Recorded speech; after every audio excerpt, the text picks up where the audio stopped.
வணக்கம். 8ஆம் வகுப்பு இயற்கணிதம் பயிற்சி 3.6 உள்ள 5 கணக்குகளை பார்த்தோம். இப்போ 6வது கணக்கு பாருங்கள்.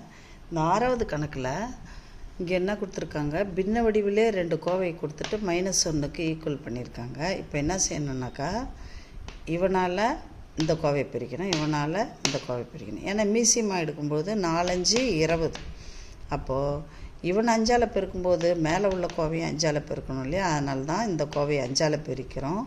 இங்கே பாருங்கள், இங்கே 5ன்னு இருக்கிறது இங்கே 20 போட்டிருக்கோம்.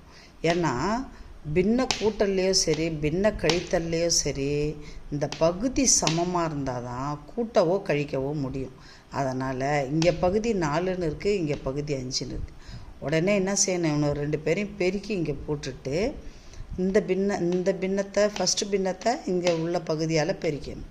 அப்போது 3x - 2 5ஆல் பெருக்கணும். இந்த பின்னம் 5ஆ உள்ளது 20 மாறி இருக்கிறதால இந்த கோவையை 4ஆல் பெருக்கணும். உங்களுக்கு பின்ன பெருக்கல் இந்த கோவை பெருக்கல் ஏற்கனவே சொல்லி கொடுத்துருக்கேன். அதனால் I3 15x, இங்கே I2 10, ஒன்று மைனஸு ஒன்று ப்ளஸ்ஸாக இருக்கிறதால -10 வரும். இங்கே 4 × x -4x -4 × 3 +12. இப்போ இங்கே -1 இருக்கிறதால இந்த 20 என்ன செய்வாங்க, இங்கே போயிடுவாங்க.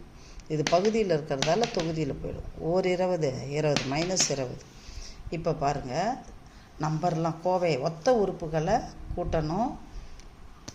பாருங்கள், அதாவது 15xம் -4xம் ஒத்த உறுப்பு, ஆனால் ஆப்போசிட் சைனில் இருக்கார். அதனால் லெஸ் பண்ணிடணும். லெஸ் பண்ணிட்டு 15xல் 4x போயிடுச்சுன்னா 11x. இங்கே -10 இருக்குது, இங்கே +12 இருக்குது.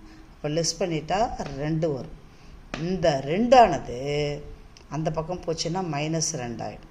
இந்த 2 ரைட் சைடு போனால் என்ன வரும், நெகட்டிவ் சைனை பெறும். அதனால் 20, அதாவது நெகட்டிவ் சைன் இருக்கும். ஏற்கனவே -20 இருக்குது, இப்போ ஒரு -2.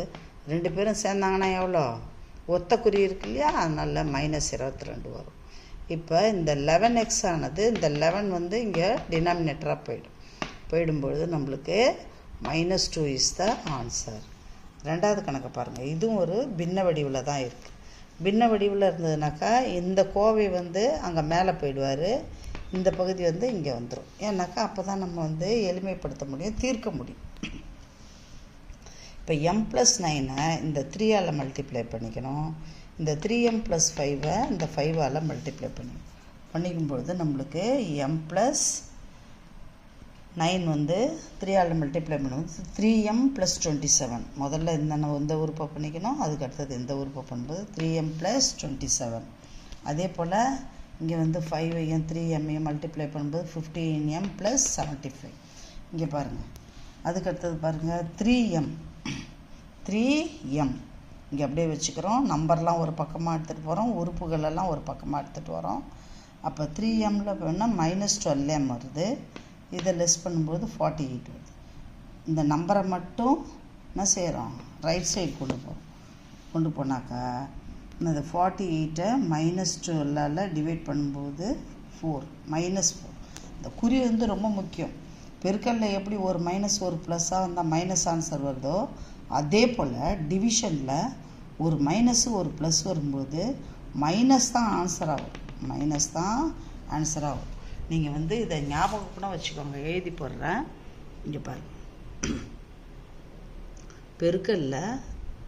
பெருக்கல்ல ஒரு மைனஸ் வந்ததுன்னா, ஒரு நம்பர் மைனஸ் வந்ததுன்னா மைனஸ் தான் ஆன்சர்.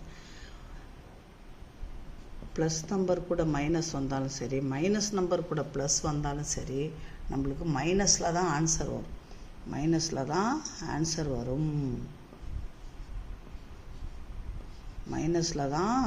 வரும்.